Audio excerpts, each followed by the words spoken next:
Welcome to Kent Hance, the best storyteller in Texas podcast. Thank you very much for being here. Don't forget to check out our YouTube channel as well. Just search Kent Hance, the best storyteller in Texas. And make sure you check back every single day, because Tuesday through Thursday, we post a short little 2, maybe 3-minute clip of one of Chancellor Hance's best stories. And then on Fridays, we replay something from the past that you may have missed. So like and follow this podcast wherever it is you're getting your podcast. You'll get notifications that there is a new episode available. We start every week with your saying of the day. What do you have for us? From General George Patton. He said, "You don't win wars by dying for your country. You win wars by making the other guy die for his country." And Patton he could sum it up pretty well. And he was tough. He had to be disciplined a little every once in a while, but if it came to a war, you wanted him in charge of something because he was going to figure out how to win it. He was. And I always think about if General Patton, Eisenhower walked into today's world, what they would think. They would be repulsed at some of the things, some of the changes. Mm-hmm. And, Patton always, he was aggressive. He said, the more aggressive you are, the less people are going to die on your side. And that he went after him.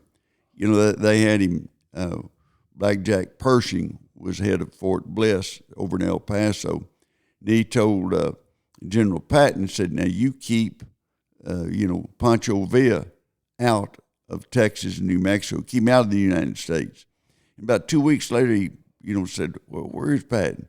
They said, "He's at such and such." He said, "Where is that?" And they said, "That's 140-something miles south of El Paso."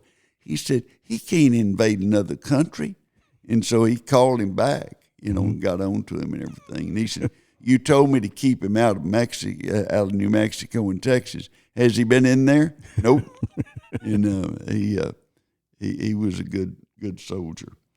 Today, I want to talk about D-Day.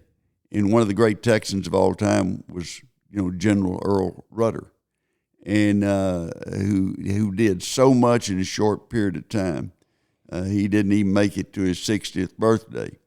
But when we invaded France and invaded Europe to get the Germans out, he was head of Point de Hoc, and he was originally from Brady, Texas, and then he grew up in Eden and Brady, and went to Tarleton, where he later was the head football coach, and then went to A&M, graduated from A&M, and later became president at A&M, and then chancellor. They called it president of the system at the time, since they've changed it to chancellor.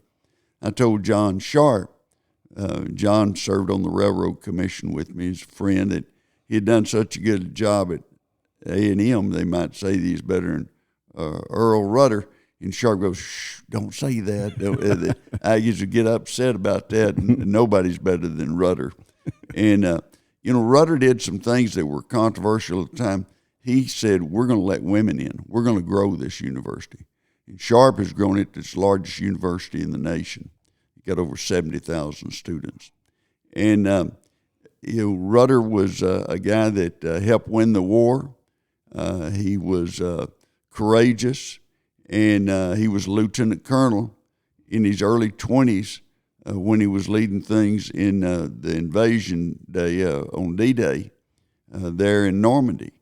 And so he was a great leader. He knew how to inspire people, and he'd get the people below him, the leadership below him, he'd get them together, and he would have them inspired to do whatever he needed them to do.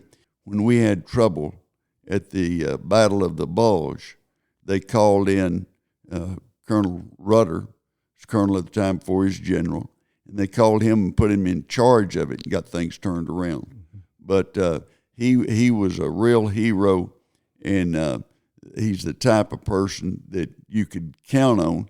In that generation, you look back to the stock market crash and the Great Depression and the Dust Bowl for those of us that grew up in more dusty areas, and then World War II.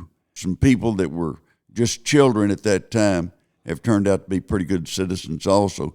Judge Caprio in Rhode Island I think we've got a clip that we can run on him that's really good and tells you, how thankful people should be for the greatest generation. My name is Castor Salemi. You can leave the hat on if you want. It's okay. You going to take it off? Yeah. You're a military man.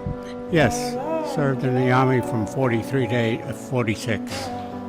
Oh, you served in the Second World War. Yes, Oh, you're part of the world's greatest generation. Tell me about your military service during the war.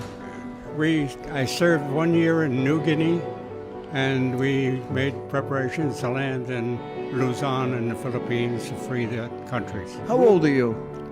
I turned 100 in June. 100 years old. We can never ever thank you and your generation enough for the contributions you made to this country. You really did make the world safe. So we want to honor you and thank you for your service, for your bravery, and for your contributions to this country. And this case is dismissed. I mean, I don't care what you came in for today. I was going to dismiss it. Thank you, sir. Wasn't that good? He was a good guy, and Ben Shapiro comes in at the end and said, "Sure hope it wasn't murder." I don't think, looking at the guy, but it was hard for me to believe the guy was 100 years old. He looks great. Yeah, he looked like he's in his 70s or 80s. Mm-hmm. So he's taking well care of himself. Judge Caprio always looks at the whole picture Yeah. of what's going on, which I think is pretty smart. He shows judgment, Mm-hmm. Solomon type. Does this make sense? And some get carried away and just look at the letter of the law, but there's more to look at than just the letter. In talking about the great generation, and he mentions it in all the things they went through, I still think, and I've mentioned this before, but one of the funniest things that happened out of World War II, and no one was injured or anything, there was an Army Air Base in Dalhart, and they were doing practice bombing at night. And at 12:30 one morning after midnight, they bombed Boise City, Oklahoma, accidentally. They were supposed to be some lights of a town, a made-up town, and they took Boise City. They dropped 6 bombs. One of them hit a church, and the others hit around the courthouse, but no one was injured.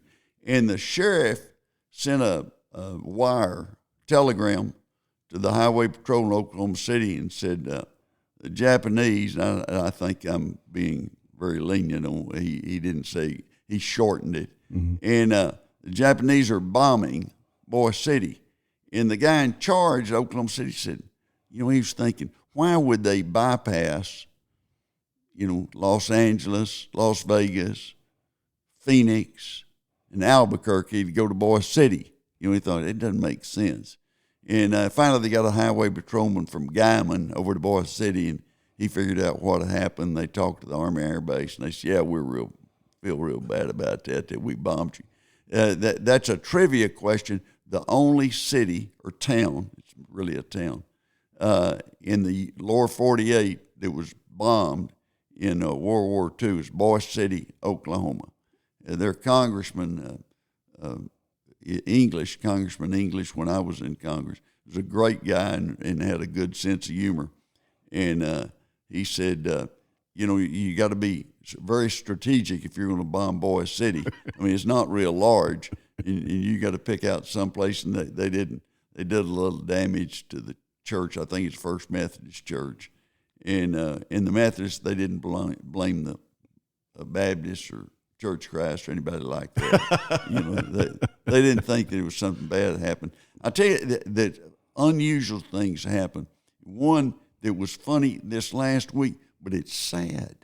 And there's a woman running for Congress, and that her name was Paula Collins, and she's running against the Republican Stefanik, and they were going to have a heated race and everything. But she's proposed re-education camps for people that vote for Trump, and that they'd send them off to re-education.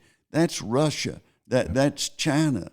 We don't do that. We don't re-educate people that disagree with us. We're going to send, we may try to criminalize them, and maybe that will stop at some point in time. But to say we're going to re-educate them and make sure they think like us, that's the reason we had wars, so people can think and talk like they want to. Sounds right out of Mao's Cultural Revolution. Yeah, oh, it does. It does. That got to get everybody re-educated and send them to a prison, and if they don't come out thinking right, you'll have to send them back. Have you seen any response to this from the voters? Oh, yeah, it's been negative. It has. The lady's she doesn't have any chance of winning that congressional race. But that Democrats need to get their candidates and say, don't ask for re-education of people that disagree with us. That's not real smart. Yeah. It's a big issue.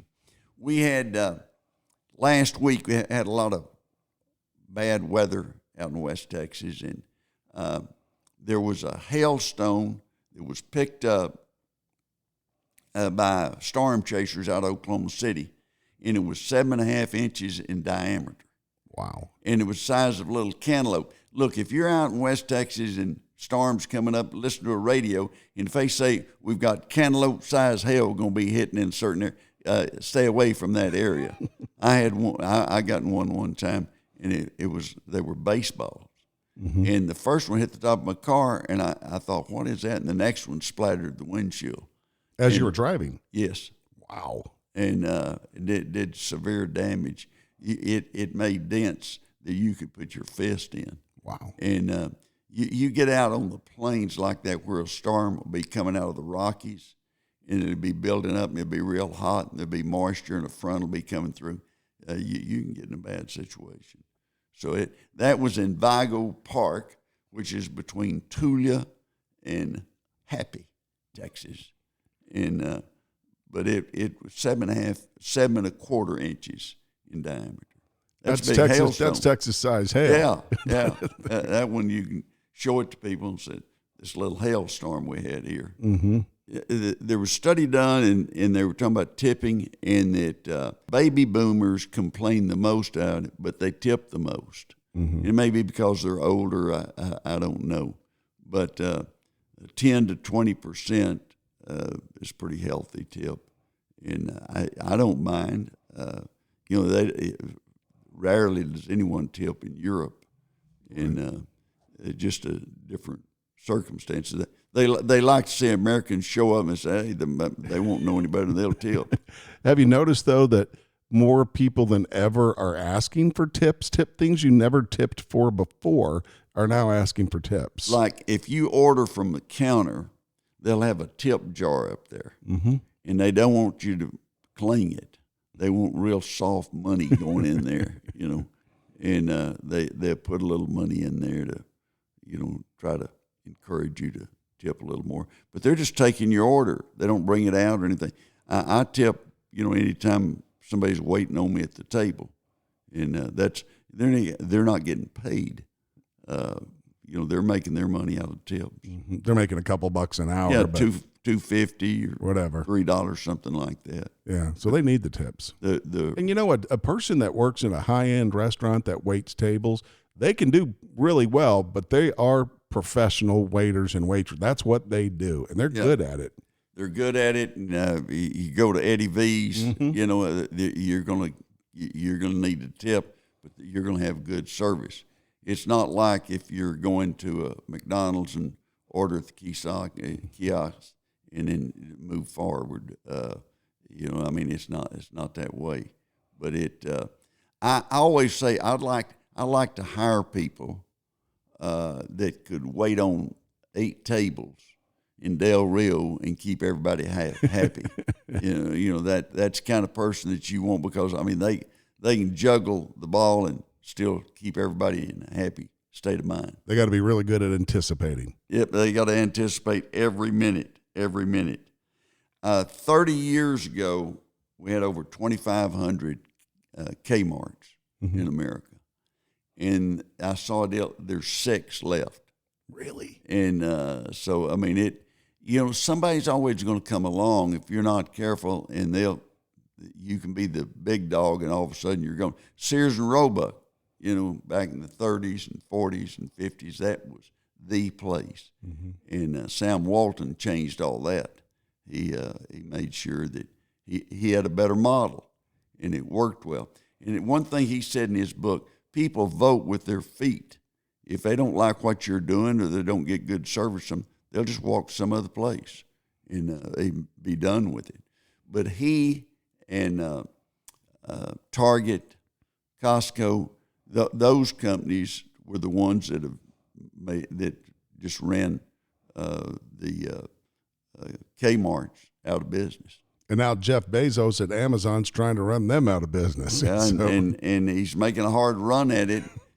All you got to do is look at a picture and make sure that it coincides with what you want and order it, and it'll be there sharply. yeah, you can get it the same day sometimes. Yeah, same day. And Prime, that's if you're a Prime member of Amazon, they give you faster service.